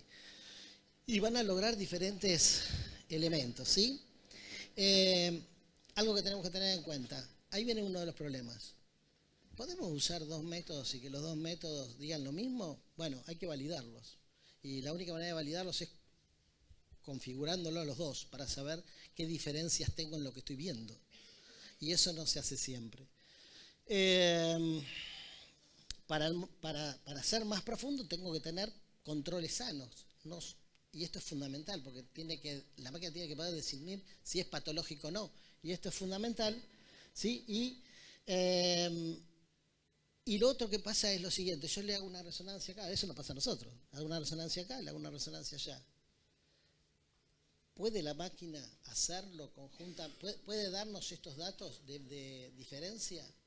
¿Puede la máquina diferenciar un equipo del otro? ¿Puede la máquina usar un 3 Tesla con un 1.5? No está muy claro. Se supone que no. Y la gran mayoría de los trabajos que hablan de adaptabilidad dicen que lo pueden hacer, pero cuando uno mira la N de pacientes con la que lo hicieron, es dificultoso que hayan podido hacerlo 40, 50 pacientes. No es muy profundo lo que vemos. Bien, coherencia. Entonces, en la coherencia hay un par de trabajos que tratan de mostrar la coherencia, y la coherencia sería mostrar que cada uno de esos software, ¿sí?, lo compara con la medición manual y tienen que estar relativamente agrupados dentro y por debajo de lo que es lo manual, como para decir que existe coherencia. Comparación, esto es lo que hablábamos, hay pocos trabajos que comparan, pero que lo hacen. Comparan los diferentes métodos y los números dan bastante parecidos, no iguales. Bien, vamos a hablar un poco de la detección temprana, ¿sí?, la reducción de artefactos y mejora de calidad de imágenes, ¿sí?, y la reducción del tiempo de estudio. Bien, esto es para tenerlo en cuenta. Esto es lo que supone una inteligencia artificial, que era el color natural de la primera pintura de la Gioconda. ¿Sí? ¿Será cierto o no? O tenemos algunos procesos que, por ejemplo, la campanita la hicieron humana. Bien, ¿son reales? ¿Es realmente real o es una imaginación de la máquina? Entonces, cuando hablamos de esto y lo llevamos a la práctica diaria, existen un montón de software que mejoran la calidad de la imagen, ¿sí? General Electric tiene uno que es espectacular. De hecho, ustedes miren, este es el mismo paciente, nada más que esto sin el software de mejoramiento de imagen y esto con el software de mejoramiento de imagen. Este también, quizás no se note tanto, pero si uno se acerca va a ver perfectamente el nervio óptico acá, que no lo ve en el otro estudio sin haber hecho este método de mejoramiento de imagen. La realidad, esto es la realidad, porque todos los trabajos que hicimos lo hicimos sobre esto. ¿Me explico? Todos los trabajos que se hicieron basados en para tratamiento o diagnóstico se hicieron acá, no se hicieron acá. Esto es una difusión, que ya no parece una difusión. La difusión es la imagen más fea que hay y sin embargo parece un T1, tal cual. Entonces, esta es una de las preguntas. Y yo creo que sí. Vamos a la parte de segmentación. Bueno, ¿qué podemos segmentar? Lo que se nos antoje. Hoy por hoy podemos segmentar lo que se nos antoje. Desde hacer una segmentación global de las lesiones, de hacer una segmentación parcial de estructuras, como aquí la corteza piramidal, y ver cómo es su morfología y cómo está. En realidad, cuando se atrofia, le pasan dos cosas. Una, pierde las circunvoluciones, se aplana, y por el otro lado, pierde espesor. ¿Perder espesor es igual que ser atrofia? Y no sé, tengo mis dudas en ese sentido, porque si pierdo, acuérdense que había 6 capas, si yo pierdo alguna de las capas, ¿es lo mismo que se me atrofie todo porque mantenga las 6 capas? No sé, exacto, es un tema para discutirlo, pero seguramente tiene que ver mucho más esto de la pérdida del espesor con las crisis que aparecen en los pacientes que van perdiendo masa cerebral. Aquí vemos cómo en pacientes, esto es un control, y estos son pacientes que ya tienen RR y secundaria progresiva, vemos cómo el lado azul, que sería el área que está con menos espesor, se corre hacia la izquierda. O sea, hay áreas específicas que van perdiendo estructura, y eso lo vemos en una reconstrucción, esto lo hace todo una inteligencia artificial, hace esto se llama soft, es una forma de mascarar, donde vemos claramente las áreas que van perdiendo espesor, que no son todo el cerebro, ¿ven? Hay áreas específicas en la esclerosis múltiple que se va perdiendo eso. Lo mismo parece con el tálamo, ¿sí? Y la estructura del tálamo la podemos segmentar, y está claramente demostrado que los pacientes con esclerosis múltiple tienen atrofia talámica temprana, y eso lo vimos en algunos controles que hemos hecho, ¿sí? Donde vemos que en la secundaria progresiva el valor del volumen del tálamo está claramente disminuido con respecto a los controles sanos. Lo mismo pasa con el sistema ventricular, puedo hacer volumetría del sistema ventricular y también puedo hacer volumetría del cuerpo calloso y ver si el volumen está alterado o no y dónde. Lo llamativo que sí se encontró, y que esto también lo hace de alguna manera la inteligencia artificial, es, si yo le pido a la máquina, che, necesito saber cuántas fibras pasan por el tálamo, por el cuerpo calloso, y me lo hace, y no solo me lo hace, sino que además me lo dibuja. Y concuerda con algo. Si uno mira, este que está despeinado, ¿lo ven? Este está despeinado, este no tanto. Este está muy despeinado, le falta pelo, se está poniendo pelado. Pero fíjense que se pone pelado justo en el medio, donde hay fibras con mielina diferente a las que están en los extremos. Es de menor mielina, por lo tanto es más rápido que el área central del cuerpo calloso se atrofie y pierde fibras, ¿sí? Bueno, estos son los volúmenes, nos pasa lo mismo, los pacientes rápidamente van perdiendo volumen del cuerpo calloso, ¿sí? Pero a su vez, ¿sí? Los pacientes control se mantienen y las diferencias suelen ser significativas. Detección de cambios sutiles en imágenes longitudinales. Bien, contraste y placas corticales todavía no hay un software confiable como para poder decirle que me lo diga tempranamente si estamos viendo esto, o al menos no lo encontré. Supongo que esto va a ser difícil de hacer porque hay que meter mucha información y probablemente, y en general todos los métodos usan solo FLAIR y T1. No usan esto que es doble inversión recuperación, que es para ver placas corticales. O sea que hay que enseñarle al sistema a reconocer otra secuencia que no está acostumbrado a ver.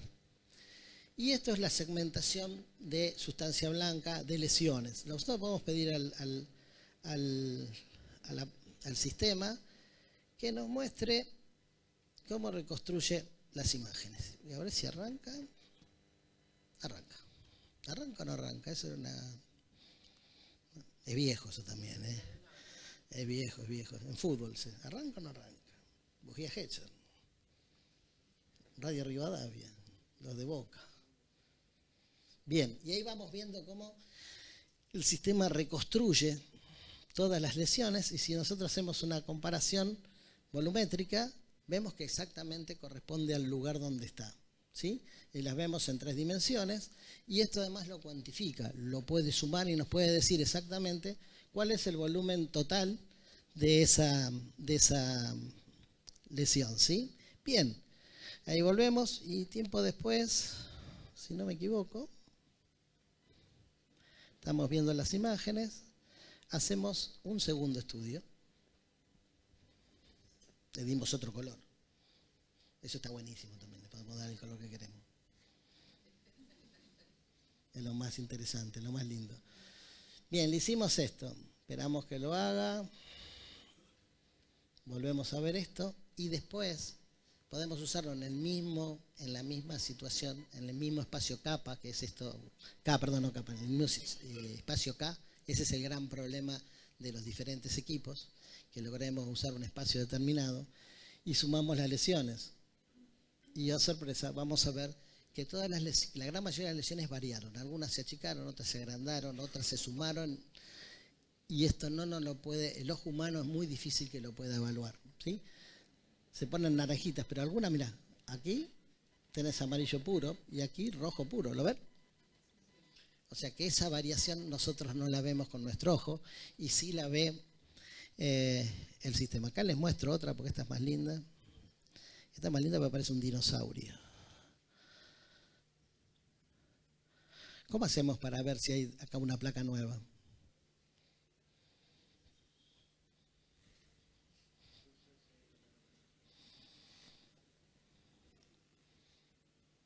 Ahí parece un dinosaurio, ¿verdad? Bueno, por el tiempo lo vamos cortando, pero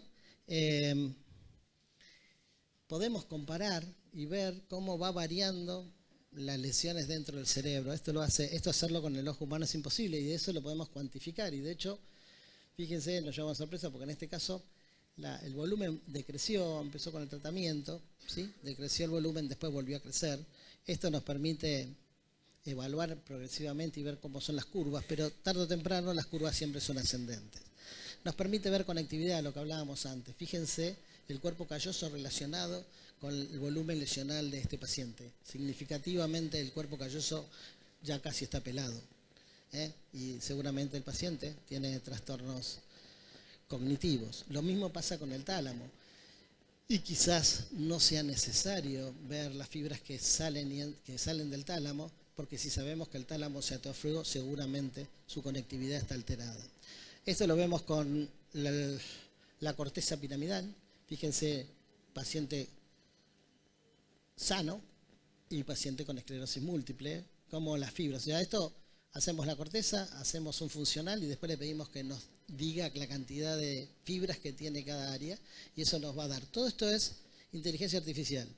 No es quizás la que se vende por ahí, la que más vendemos, ¿sí? Esto es conectividad, bueno, ahí vemos cómo no se conecta el cerebro. Y esto es lo que hoy es uno de los sistemas, en TELAI, lo tenemos en Argentina, desarrollo nacional, lo cual es importante, y cómo nos da un informe, tanto de la atrofia como de la carga lesional, y nos da el estándar que tenemos en el paciente. Y eso nos ayuda parcialmente a tomar decisiones, ¿sí? Tiempo de procesamiento, ese es uno de los grandes problemas. ¿Cuánto tarda esto en procesar? Bueno, el FreeSurfer, que es el que usamos nosotros, tarda muchísimo. Por lo menos tarda entre 6 horas para poder evaluar el paciente en sí. Es semiautomático porque alguien tiene que estar asistiendo a la máquina, pero no a sumar lesiones, sino asistiendo a que haga los procesos. Y otros que son procesos totalmente automatizados, que tienen muy poca duración, pero fíjense que suman, son 10 minutos acá, 10 minutos y 10 minutos, son 20 minutos para este proceso para darnos algo de segmentación, o sea, 20 a 30 minutos. Son bastante rápidos y la gran mayoría son accesibles, te dejan hacer 1 o 2 gratis, después tenés que pagar, pero bueno, son 1 o 2 gratis. Y acá terminamos.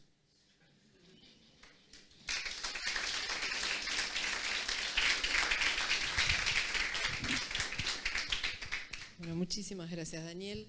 Están los sanguchitos. No, fuera de que está el café, que ya sí, ahora vamos a ir a tomar café. Pregunta interesante para hacerte, que tiene que ver con los criterios diagnósticos. O sea, ¿cómo vos ves los nuevos criterios que todavía no están publicados respecto a las imágenes?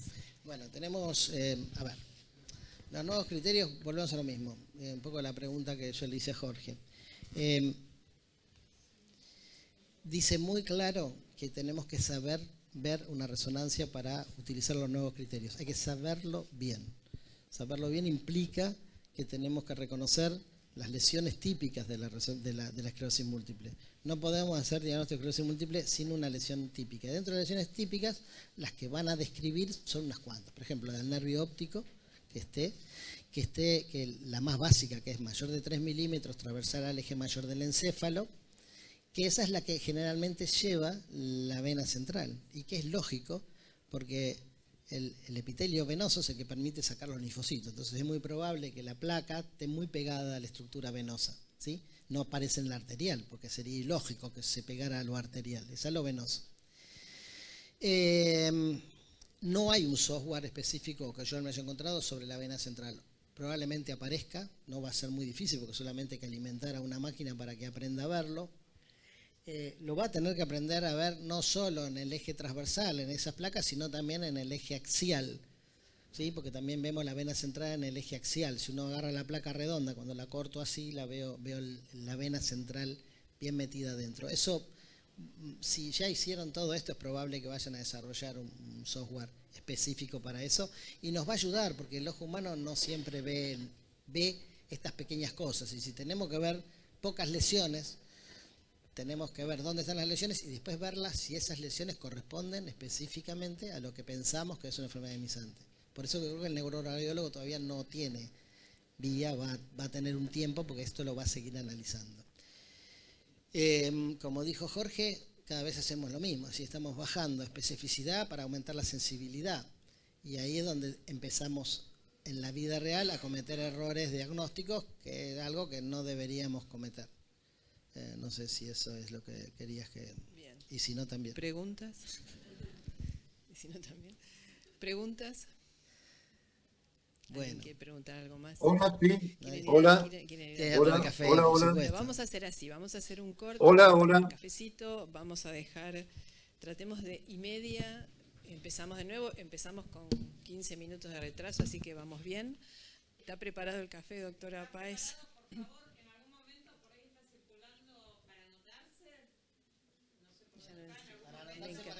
No para el café, quedémonos para sacar. Bueno, y los esperamos a todos de regreso.